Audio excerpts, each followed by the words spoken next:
ભરૂચ જિલ્લામાં અનધિકૃત વેપલાનું મસમોટું કૌભાંડ ચાલે છે, જેમાં હાંસોટ મામલતદારની ટીમ દ્વારા આસ્થા ગામે ગેરકાયદેસર કોલસો બનાવી તેનો હજારો ટનનો ઢગલો વેચાણ માટે કરવામાં આવ્યો હતો. મામલતદારની ટીમે પાડેલા દરોડામાં 27 કરોડ 36 લાખનો મુદ્દેમાલ જપ્ત કરી તપાસ ભૂસ્તર વિભાગને સોંપી હતી.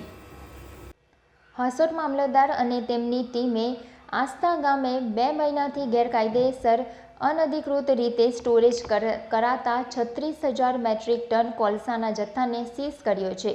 હાંસોટ તાલુકાના આસ્થા ગામે એક ખાતેદારની જમીનમાં ગેરકાયદે કોલસાના પહાડો ખડકી દેવામાં આવ્યા હોવાની માહિતી મામલતદારને મળી હતી.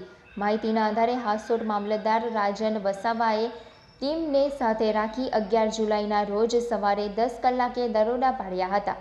દરોડામાં ચંદ્રકાંત નામના ખાતેદારની જમીન પર ખડકાયેલ કોલસાના પહાડો જોઈ તંત્ર ચોંકી ઉઠ્યું હતું. સ્થળ પર રહેલા લોકોની પૂછપરછ કરતા આ કોલસાના વિપુલ જથ્થા અંગે કોઈ પણ સંતોષકારક જવાબ કે બિલ્ટી સહિત આધાર પુરાવા મળી આવ્યા ન હતા. મામલતદારની ટીમની પ્રાથમિક તપાસમાં આ કોલસો હજીરા ખાતેથી લાવી અહીં સ્ટોર કરાતો હોવાનું અને છેલ્લા 2 મહિનાથી આ પ્રવૃત્તિ ચાલી રહી હોવાનું પ્રકાશમાં આવ્યું હતું.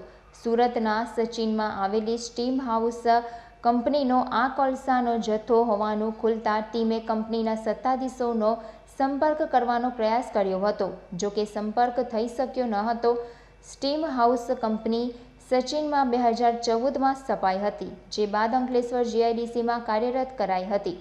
આ કંપની ઉદ્યોગોને કોમ્યુનિટી બોઇલર પ્રદાન કરે છે, એટલે કે ઉદ્યોગોએ પોતે બોઇલર બનાવવાની અને કોલસો કે અન્ય બળતણ રાખવાની તેમજ રોકાણ કરવાની જરૂર રહેતી નથી.